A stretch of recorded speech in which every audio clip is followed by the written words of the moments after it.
¿Qué tal, amigos? Buenas tardes para todos. Bienvenidos a una nueva transmisión que tenemos cada semana, cada miércoles, aquí por Facebook. Esta es una pequeña meditación entre semana sobre alguno de los relatos de la vida de Cristo. En algunas ocasiones hemos tocado algunos relatos de los apóstoles, pero en particular tratamos de contemplar a Cristo a través de su palabra, a través de sus acciones, de su vida. ¿Sí? Así que sean todos bienvenidos a una nueva transmisión. Em, el tema de hoy, el título del tema de hoy es Derribando argumentos, derribando argumentos. Y está un poco basado en lo que dice el apóstol Pablo en 2 de Corintios capítulo 10, verso 5. No es el texto base del tema de hoy, ¿no? Pero simplemente cuando pensaba en el título, en base a lo que vamos a compartir, me vino a la mente, ¿no?, esta expresión, derribando argumentos. Y el apóstol dice que no tenemos una lucha contra sangre y carne, sino que obviamente luchamos contra cuestiones espirituales. Y la lucha es en cierta medida intelectual, ¿sí?, de poder comprender cosas, y una lucha emocional contra el yo, contra mis propias inclinaciones pecaminosas que a veces nublan mi razón, ¿no? Y mi sentido común. Entonces el apóstol Pablo dice que tenemos que estar derribando todo argumento y altivez. O sea, derribando todo argumento y altivez que se levanta contra el conocimiento de Dios. O sea que los argumentos, las excusas que se levantan contra el conocimiento de Dios, eh, son constantes y nosotros tenemos que luchar contra eso.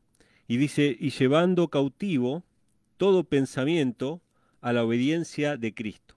Esto está en 2 de Corintios capítulo 10, verso 5. O sea que los argumentos, las altiveces se levantan contra el conocimiento de Dios y nosotros tenemos que derribar esos argumentos y llevar nuestra mente cautiva a la obediencia de Cristo. Y Y yo meditaba, ¿no?, sobre este pasaje, sobre lo que vamos a compartir ahora. Esto se encuentra en Mateo, capítulo 22, versículos 23 en adelante. Meditaba sobre esta anécdota, sobre este momento en el cual Jesús se enfrenta a, a diferentes personas, personas que son religiosas, pero cada una tiene su mirada, cada una tiene su visión de la religión, y en cierto modo presentan excusas o argumentos para no creer, excusas o argumentos para no obedecer, que en definitiva siempre son excusas o argumentos para no entregar el corazón a Dios, ¿no?, para no consagrarse.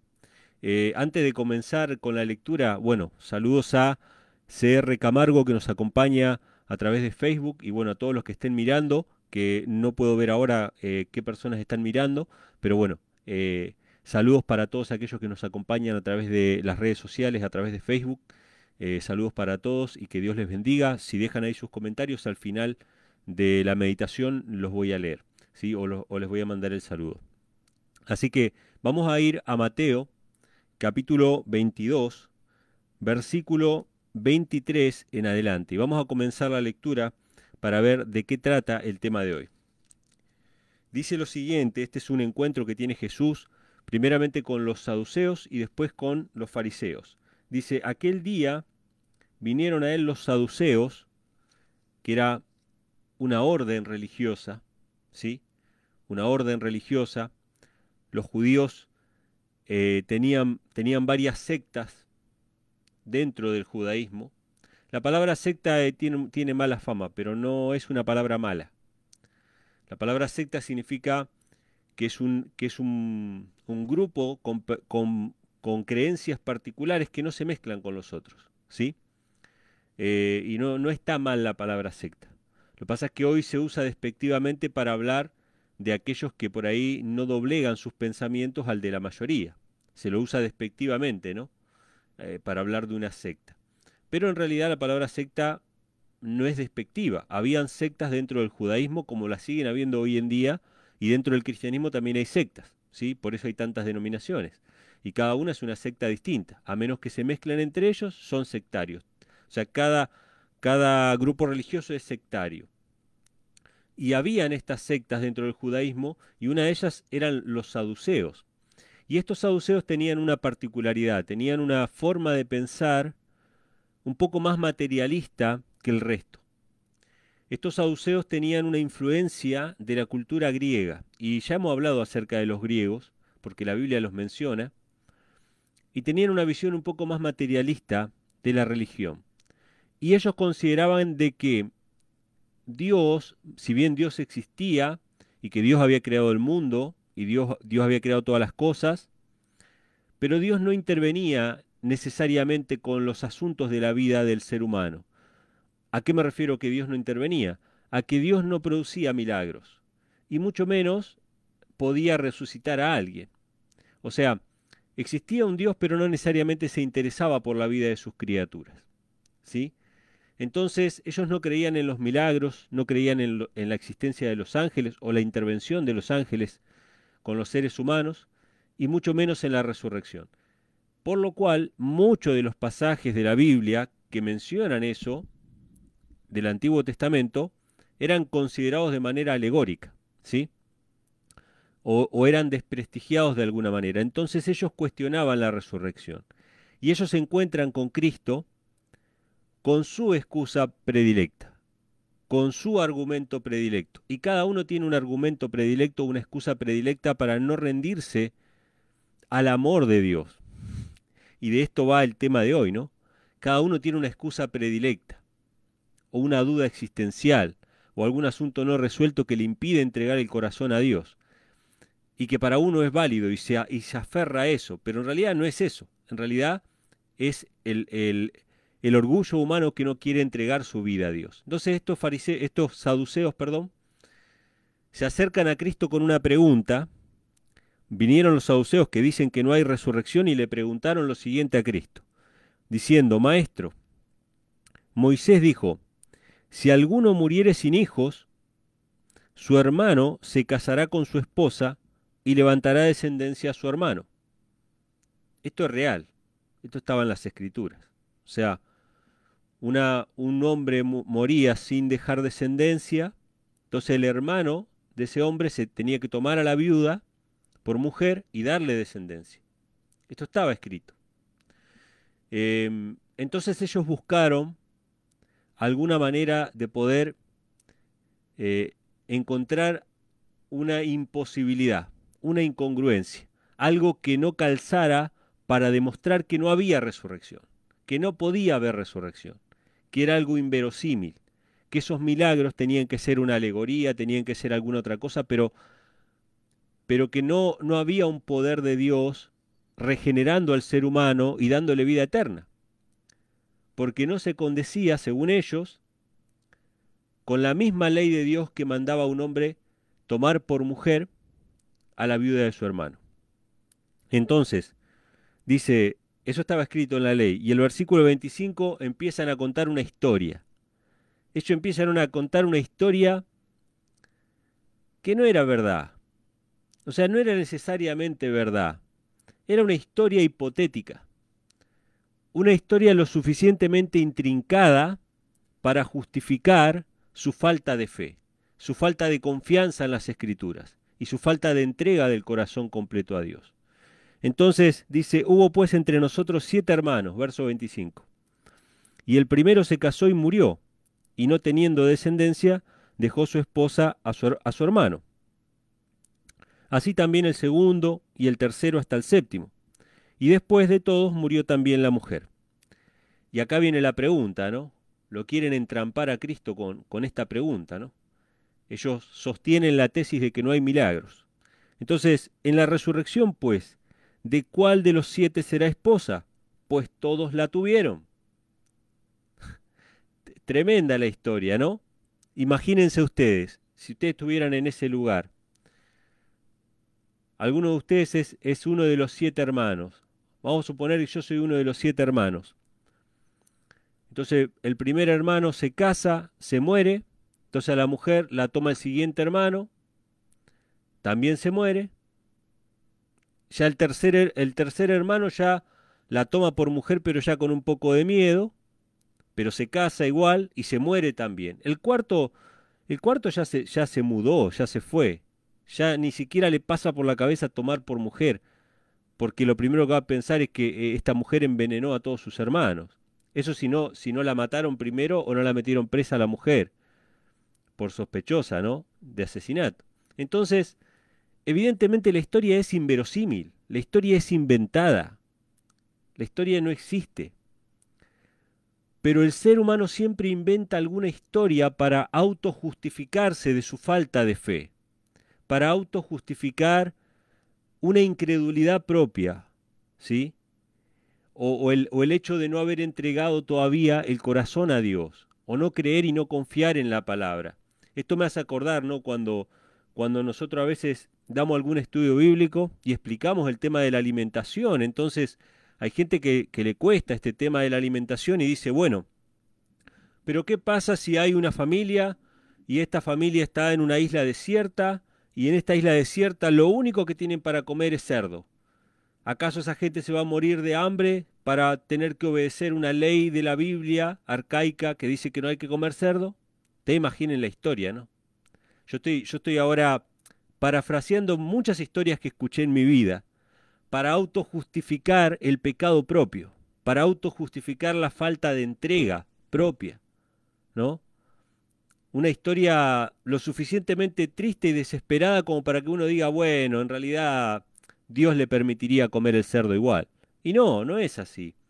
Porque, porque la gente busca justamente estas historias fantásticas que no las encuentra en la vida real, porque uno cuando mira en la vida real la gente que se muere de hambre o que realmente le falta para comer, lo más probable es que lo que primero consiga sean vegetales, que lo primero que consiga sean cereales, que lo primero que consiga sea arroz, sea harina y sea... Eso no sucede, en la vida real no sucede. Pero la historia inventada sirve como excusa. Por eso el tema de hoy es derribando todo argumento. También me hace acordar a la otra historia, ¿no? Cuando se le presenta el mensaje del día de reposo a la gente. Y pero si una familia, una mujer sola que tiene sus hijos chiquitos y que el único trabajo que consigue y la única manera de darle de comer a sus hijos es yendo en sábado a trabajar, ¿acaso Dios la va a condenar porque ella viola el sábado por ir a darle de comer a sus hijos?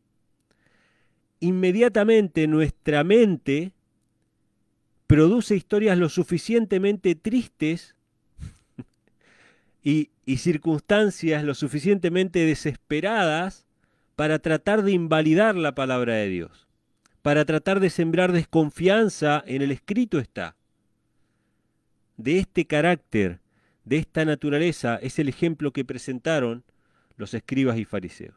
Pero obviamente Jesús no se puso a debatir con ellos sobre esas cuestiones imaginarias, de ninguna manera.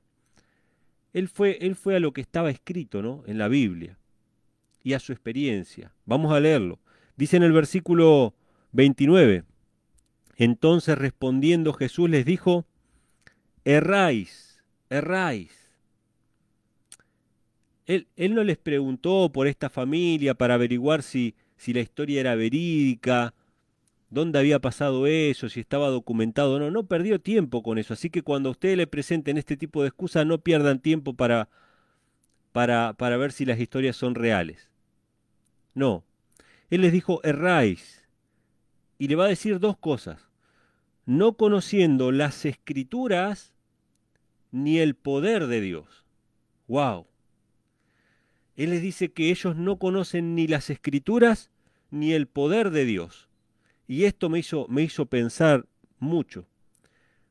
Porque primero les dice, miren, las escrituras hablan de la resurrección. Las escrituras lo mencionan en muchas ocasiones. De hecho, hay una promesa de resurrección para todos aquellos que crean y que aceptan la salvación de Dios, ¿sí? Cuando David dice, en la casa de Jehová moraré por largos días, en el Salmo 23, está hablando de la resurrección, porque David murió. El apóstol Pedro lo dice, ¿no? En Hechos capítulo 2, si no me equivoco, David murió, su sepulcro está aquí con nosotros, pero David creía que iba a morar por largos días con el Señor. ¿Y eso dónde iba a ser? En la resurrección, ¿sí? Incluso hubieron resurrecciones así en la vida cotidiana, en la vida actual, ¿sí? En el caso de Elías, que resucitó a un niño. Y la Biblia habla acerca de eso. Entonces lo primero que Jesús le dice, erráis ignorando las escrituras, pero no solamente las escrituras, porque ellos podrían haber tenido el conocimiento intelectual, que de hecho creo que lo tenían. No tenían el discernimiento, ¿no? Pero tenían el conocimiento intelectual y no tenían el discernimiento espiritual. Pero les dice algo más, que ignoran también el poder de Dios. Y esto para mí es muy importante, porque pone otra dimensión del conocimiento de Dios. El conocimiento de Dios no puede quedar en el ámbito intelectual meramente. O sea, mi religión, mi relación con Dios, no puede ser simplemente un conjunto de datos, información suelta, que puedo memorizar de la misma Biblia, pero sin una experiencia real con Dios. Ellos ignoraban ambas cosas, las escrituras y el poder de Dios. Les faltaba el conocimiento espiritual o el razonamiento espiritual de las escrituras y les faltaba la experiencia con Dios. Yo me acuerdo que siempre me va a quedar marcada a fuego mi primera experiencia en un avión, porque si hay algo a lo cual, bueno, todavía me causa un poco de escalofríos, ¿no? Pero si hay algo que realmente me atemorizaba bastante era subir a un avión. Y yo tenía el conocimiento intelectual de que era el medio de transporte más seguro. Ese conocimiento intelectual lo tenemos todos. O sea, si usted va a ir en un micro, en un auto o en un barco, tiene más probabilidades de un accidente y de morir, etcétera, que un avión. Eso es así, es la realidad, es el conocimiento intelectual. Yo lo tenía, pero cuando lo experimenté, cuando lo viví, no solamente tenía el conocimiento intelectual, sino que ahora tenía la experiencia. O sea, la experiencia de ver que lo que es un movimiento constante en un auto, porque un auto o un micro, un transporte terrestre, digamos, está en constante fricción, o sea, podemos salir disparados en cualquier momento ante cualquier imperfección del terreno o ante cualquier movimiento brusco del volante podríamos salir disparados. O sea, lo que en un auto es un constante movimiento, en un avión es la turbulencia. En un avión uno está así, y salvo en un momentito donde está la turbulencia. Entonces, no es lo mismo tener el conocimiento intelectual que tener la experiencia. Y con Dios pasa lo mismo. Nosotros podemos leer en la Biblia que Dios nos cuida, pero lo tenemos que experimentar, tenemos que descansar en sus manos para que Él nos cuide, tenemos que confiar en Él como un padre, tenemos que experimentar su compañía. Yo puedo leer en la Biblia que Jesús dice, yo estoy con vosotros todos los días hasta el fin del mundo, pero yo tengo que hablar con Cristo, yo tengo que relacionarme con Él, meditar en Él, escucharle a Él, yo tengo que vivir con Él, realmente experimentar su compañía. Entonces, eh, esto es lo que Jesús les está diciendo a estos saduceos. Ustedes están errando porque desconocen las escrituras y el poder de Dios. No solamente que están las promesas bíblicas ahí, sino que tampoco no tienen una experiencia con Dios que les garantice de que su vida no es meramente un accidente en el cual están acá temporariamente, sino que el amor de Dios es tan profundo y nuestra vida tiene un sentido tan elevado que es imposible concebir que nuestra existencia solamente tenga un paso de unos 40, 50, a lo sumo 80 años en esta tierra y después dejar de ser importantes absolutamente para siempre. No tiene ningún sentido, o por lo menos no tiene ningún sentido si consideramos a un Dios amoroso. Pero si no hemos recibido de su amor, no hemos palpado de su amor y no conocimos su poder, que es el Evangelio, entonces no vamos a poder comprender, aunque tengamos las promesas ahí en la Biblia. Tenemos el conocimiento intelectual, pero no la experiencia. con Dios. Así que Jesús le responde, le dice en el versículo 30, les da el conocimiento, les va a dar el conocimiento intelectual, les dice, porque en la resurrección ni se casan, ni se dan en casamiento, sino que son como los ángeles de Dios en el cielo. ¡Wow! Se terminó la historia, no hay discusión. Y acá alguien podría decir, bueno, pero ¿y dónde está especificado? Bueno, Cristo es el autor. Todo el Antiguo Testamento lo mandó a escribir Cristo, ¿sí? Fue Cristo quien se manifestó, porque lo dice el apóstol Pedro, ¿no? Todos los profetas hablaron por el Espíritu de Cristo que estaba en ellos.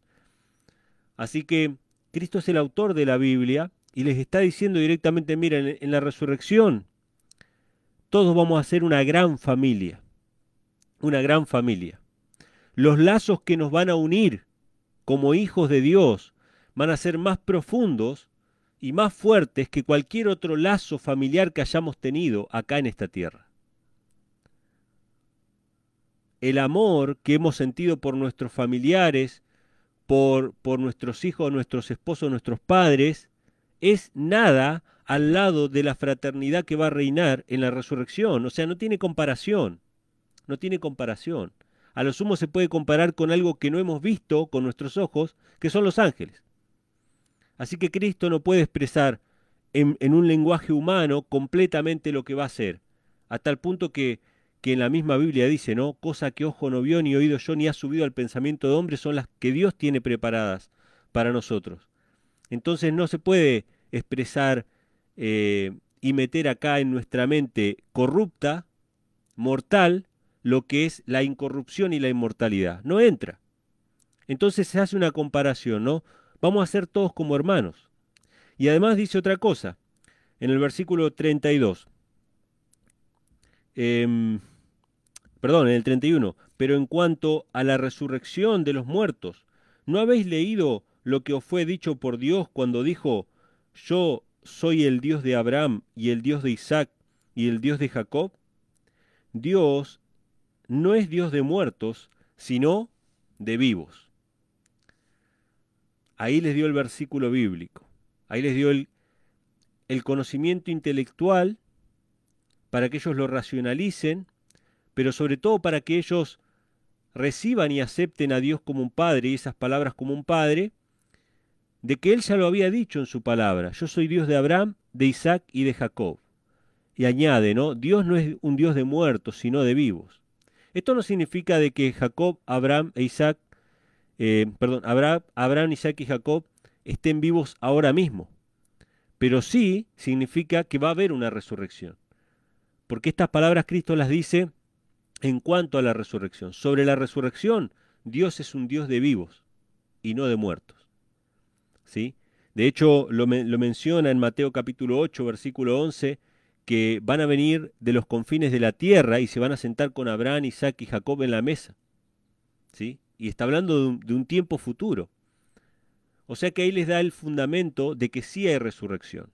No les está dando un fundamento de que hay una vida, que hay una inmortalidad del alma, como creen muchos. No es que está diciendo, bueno, nadie se muere, todos siguen viviendo en otro plano. No, no, no. Les está hablando de la resurrección.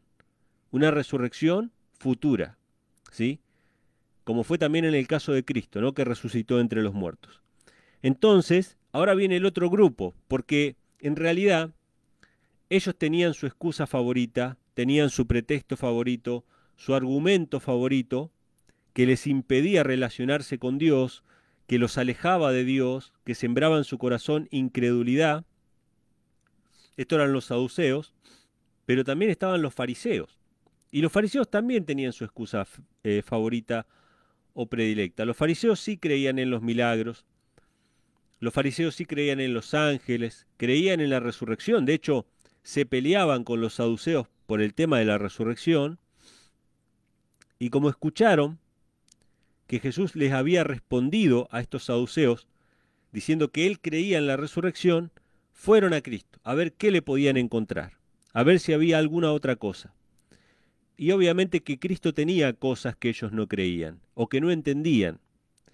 Y ellos también tenían su argumento. Y el gran argumento de los fariseos es la autojustificación. Lo hemos lo hemos leído ya en varios pasajes.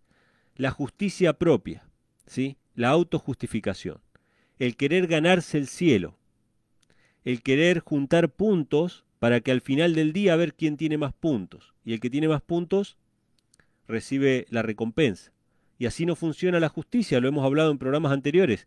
La justicia de Dios se recibe plenamente. Entregamos plenamente nuestro corazón para que Dios nos dé plenamente su justicia. Y después vivimos en esa justicia por la fe en Cristo, por la fe en el sacrificio del Hijo de Dios, que pagó nuestra deuda, porque el ser humano es incapaz de pagarla, ¿sí? Entonces, versículo 33 dice: oyéndolo la multitud se maravillaban de su doctrina, y cuando los fariseos oyeron que había hecho callar a los saduceos, se juntaron a una. Entonces uno de ellos, que era intérprete de la ley, preguntó por tentarle, diciendo: no voy a entrar ahora en el tema de la interpretación de la ley, solamente decir que la Biblia nos dice que las profecías no son de interpretación privada. El ser humano no puede interpretar la Biblia. La Biblia se interpreta a sí misma. La Biblia es su propio intérprete. Texto sobre texto, renglón sobre renglón, un poquito aquí, un poquito allá. La Biblia nos da la interpretación sobre cada pasaje. Pero el ser humano que desarrolló la teología como método para acercarse a la Biblia, se convirtió en intérprete de la ley. Así que estos hombres, ellos interpretan la Biblia. La interpretan ellos, según sus preconceptos, según sus ideas, según su propia sabiduría. Por lo tanto, convierten a la Biblia y a Dios en un objeto de estudio. En vez de tener una relación personal con Dios, simplemente ellos son los sabios que interpretan a Dios y interpretan la Biblia. Por eso se los llama intérpretes de la ley, ¿sí? Entonces dice que preguntó por tentarle: Maestro, ¿cuál es el gran mandamiento de la ley? Recuerden, ¿cuál es la excusa, cuál es el argumento de ellos para no entregar su corazón a Dios? La justicia propia. ¿Cuál es el mandamiento más grande? ¿Qué es lo que tengo que hacer para ganarme el cielo? ¿Qué es lo que tengo que cumplir? Entonces, Jesús le dice, versículo 37, Jesús va a romper el molde de lo que ellos esperan. Porque Jesús les va a dar el resumen de la ley, el corazón de la ley, que no es la fuerza humana, que no es la obra humana, sino que es el amor, es el amor. La base de la relación con Dios es una base de amor, como la de un padre y un hijo, como la de un padre y un hijo. Un hijo no es que dice, bueno, yo voy a estar con mi padre porque tengo que ganar puntos con mi padre. No, el hijo quiere estar con el padre, disfruta estar con el padre, y el padre disfruta estar con el hijo. Y el padre no protege al hijo porque el hijo le genera una ganancia o le genera un beneficio. El padre protege al hijo porque lo ama. El padre está con el hijo no porque el hijo le es un buen negocio o porque el hijo constantemente lo hace poner orgulloso. No, simplemente porque lo ama. Así el hijo nunca le dirigiera la palabra a su padre, el padre va a estar con el hijo, porque lo ama, porque es el hijo. La relación se basa en el amor, no en ganar puntos o en ganar confianza o en tratar de agradar, sino en el amor. Hay una relación natural de padre e hijo. Entonces Jesús le va a dar el centro de la ley. No cuál es el mandamiento más grande, sino cuál es el centro de esa ley o de esos mandamientos. Y Jesús le dice, versículo 37, amarás al Señor tu Dios con todo tu corazón y con toda tu alma y con toda tu mente.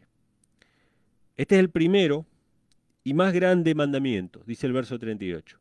Pero hay mucha gente que piensa, y esto en el cristianismo es muy común, lamentablemente es muy común, pero hay mucha gente que piensa que cuando Jesús dijo esto estaba reemplazando los antiguos 10 mandamientos y estaba inventando unos mandamientos nuevos. Como que dijo, bueno, ¿se acuerdan de la ley? ¿Se acuerdan del Antiguo Testamento? Bueno, eso no rige más, ahora es amor. Amor libre, el amor libre, ¿no? Entonces, bueno, cada uno ama como le parece que tiene que amar. Hay muchos cristianos que interpretan esto así, pero en realidad Jesús no está reemplazando nada. Jesús está citando un texto del Antiguo Testamento que estaba en la misma ley del Antiguo Testamento. En este caso estaba en Deuteronomio 6:5. Amarás al Señor tu Dios con todo tu corazón, con toda tu mente, con todas tus fuerzas. Y el segundo mandamiento es semejante a este, amarás a tu prójimo como a ti mismo. Y esto también está en el Antiguo Testamento, está en Levítico 19, versículo 18. O sea, lo que Jesús está haciendo es resumir, no reemplazar, resumir los 10 mandamientos en dos. Los primeros 4 mandamientos es amar a Dios, ¿sí? No tendrás dioses ajenos delante de mí, no te harás imágenes para adorar, no tomarás el nombre en vano, acuérdate del sábado para santificarlo. Esos 4 mandamientos se resumen en amar a Dios con todo el corazón. Y después, honra a tu padre y a tu madre, no cometerás adulterio, no matarás, no hurtarás, no darás falso testimonio contra tu prójimo y no codiciarás la casa de tu prójimo, los bienes de tu prójimo. Esos otros 6 mandamientos se resumen en amar a tu prójimo como a ti mismo. No hay un reemplazo de la ley, sino que hay un resumen de la ley, que es muy distinto. Sin embargo, lamentablemente los cristianos actualmente, eso también es una excusa para no entregar el corazón a Dios, es un argumento que hay que derribar, utilizan esto constantemente diciendo de que la ley de Dios no tiene vigencia. Y nada más alejado de la realidad. Jesús les está diciendo y les está poniendo en perspectiva que el amor, esa relación de amor, no tanto las explicaciones materialistas que buscaban los saduceos y no tanto la autojustificación como la buscaban los fariseos, sino esa relación de amor era el centro del Evangelio, era el centro del mensaje. Jesús lo pone en perspectiva y derriba el argumento, derriba la altivez para que esos corazones puedan ir cautivos a Cristo, a la obediencia de Cristo. Entonces dice el versículo 40, de estos 2 mandamientos depende toda la ley y los profetas. ¡Wow! Tremendo. La verdad es que a mí me dejó pensando mucho, ¿no? Cómo los seres humanos buscamos siempre una excusa para no terminar de darle todo a Dios, para no terminar de confiar en Él como nuestro Padre. Siempre hay algo que nos quiere separar de Dios, ¿no? Nuestros temores, nuestros miedos, nuestros pecados de hace mucho tiempo que todavía no se los confesamos y que nos vienen a la mente cada tanto, y cosas por el estilo, nuestras codicias, todo ese tipo de cosas nos separa de Dios. Entonces, Cristo pone el foco en el centro. Ustedes necesitan entender que Dios los ama. Ustedes necesitan entender no solamente las escrituras, los textos bíblicos que están, porque Cristo todo lo que le cita son textos del Antiguo Testamento, Levítico, Deuteronomio, ¿sí? Génesis, le cita los textos, necesitan los textos, pero necesitan saber, necesitan la experiencia de que su Padre los ama, de que Dios los quiere, de que Dios no es el juez severo que está con una vara esperando que ustedes se caigan para castigarlos, como le enseñaron y le enseñaron mal. Dios es su Padre. Dios se duele cuando ustedes pecan. Dios se duele cuando ustedes sufren por causa del pecado. Pero Él los ama. ¿Sí? Y ahora Jesús va a cambiar la cuestión. ¿Sí? Y esto también nos enseña. Jesús nos enseña en todo, hermanos. Nos enseña en todo. Siempre vamos a recibir excusas, motivaciones que tienen las personas para rechazar a Cristo. Lo vamos a recibir, vamos a escucharlas, vamos a responder con un escrito está como lo hizo Cristo y atacando el problema. Pero en un momento, cuando ya vienen muchas preguntas, está bien que nosotros empecemos a preguntar. Y Cristo hace eso. Cristo nos enseña cómo tratar también con las personas. También preguntando a otras personas, esas personas pueden darse cuenta de qué es lo que falta, de cuál es el punto más importante, ¿sí? Jesús muchas veces preguntando a otros, llevó a esos otros a darse cuenta por sí mismos cuáles eran sus necesidades. Entonces en el versículo 41 dice, y juntándose los fariseos, Jesús les preguntó. Ahora Jesús les va a preguntar a ellos. Lo más importante, el centro de todo, sin lo cual no podemos entender el resto, sin lo cual vamos a estar siempre con un velo puesto, un velo. El apóstol Pablo lo dice.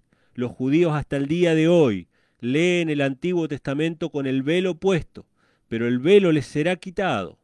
El velo, hermanos, que nos tapa, es no comprender quién es Cristo. ¿Sí?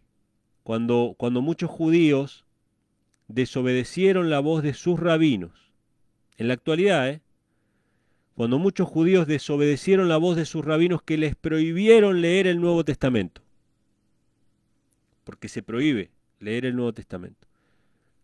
Cuando muchos judíos desobedecieron esa orden y leyeron por sí mismos el Nuevo Testamento, el velo les fue quitado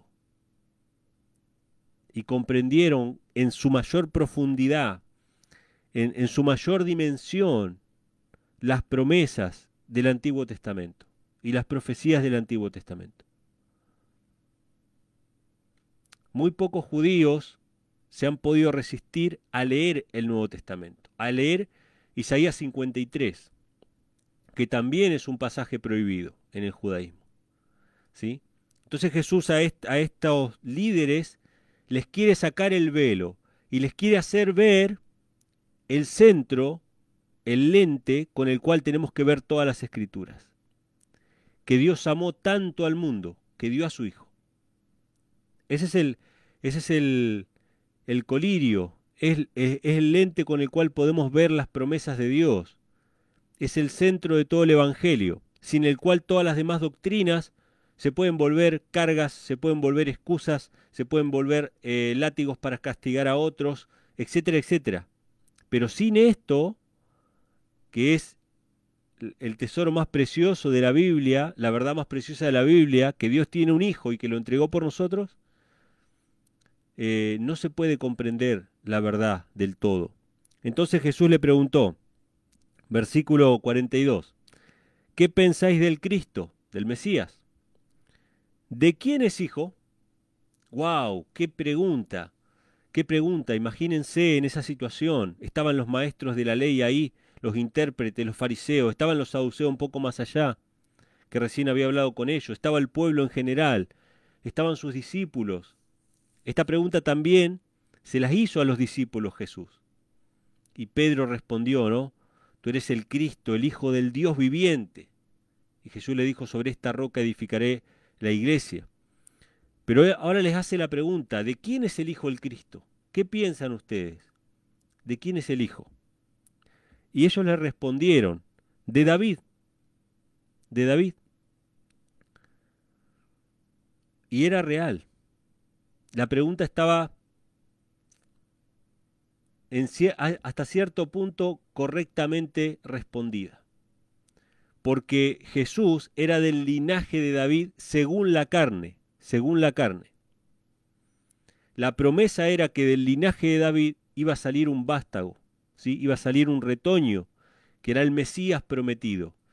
Todos sabían que el Mesías iba a ser del linaje de David. A Jesús se lo llama hijo de David en más de una ocasión. El ciego, Bartimeo, le dice, Señor, hijo de David, ten misericordia de mí.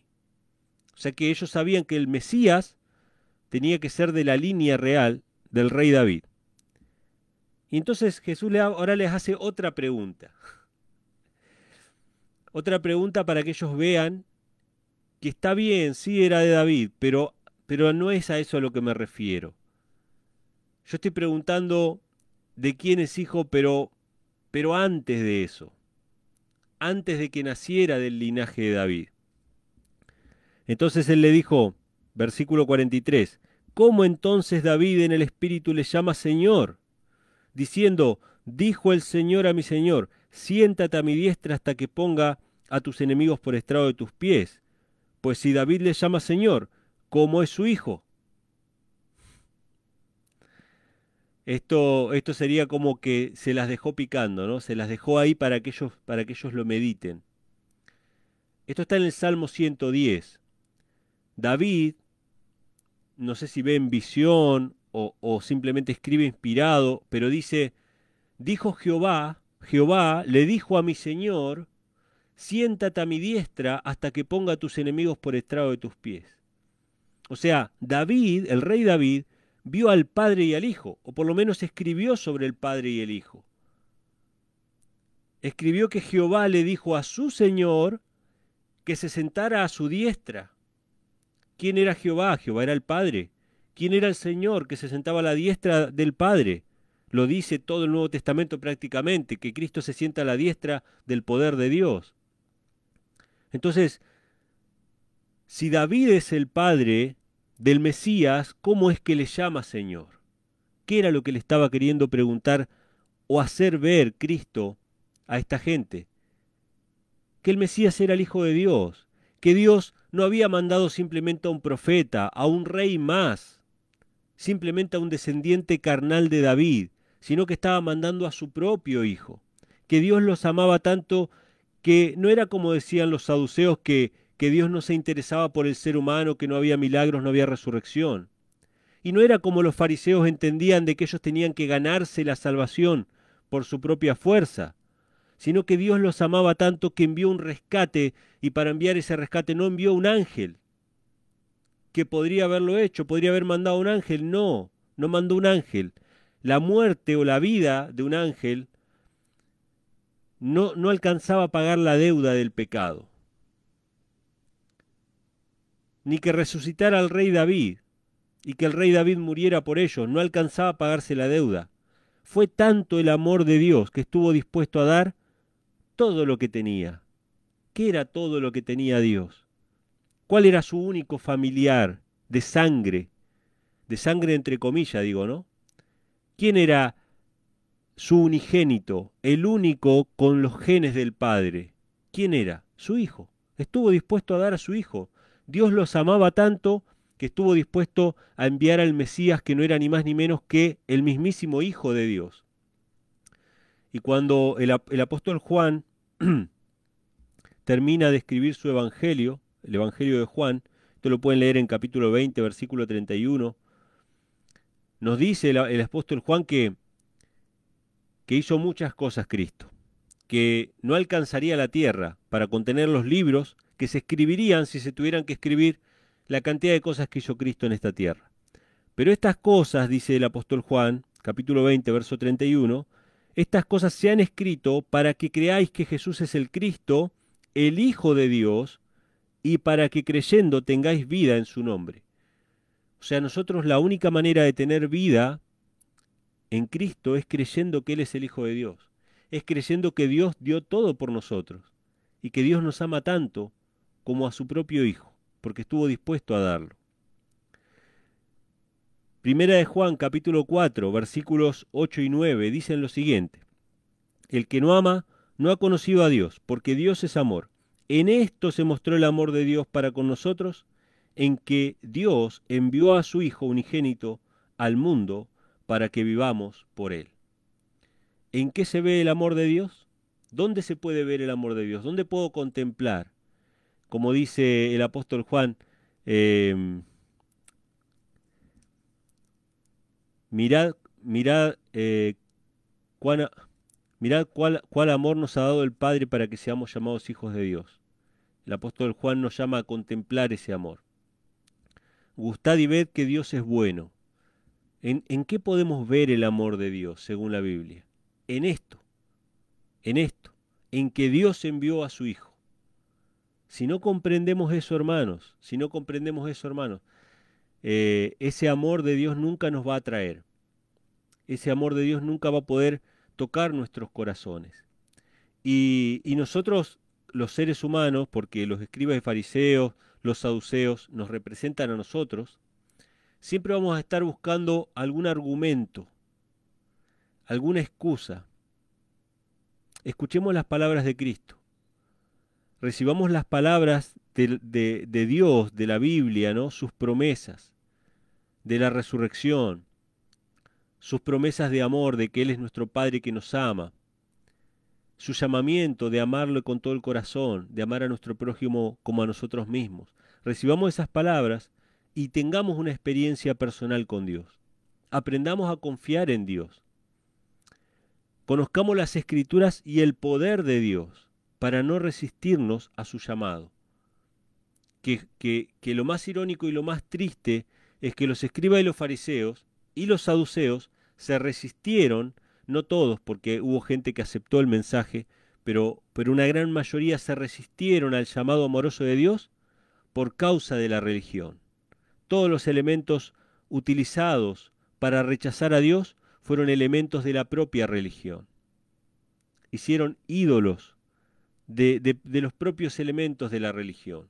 De los mandamientos de Dios los desfiguraron. El carácter de Dios los desfiguraron. La palabra de Dios la desfiguraron. Y todo eso les impidió a muchos de ellos aceptar el único medio de salvación. El único medio de salvación es aceptar al Hijo de Dios, ¿sí? Es aceptar ese regalo que Dios nos hizo a nosotros tan amorosamente. Así que bueno, este es el pasaje. Bueno, versículo 46 que termina, dice, nadie le podía responder palabra ni osó alguno desde aquel día preguntarle más.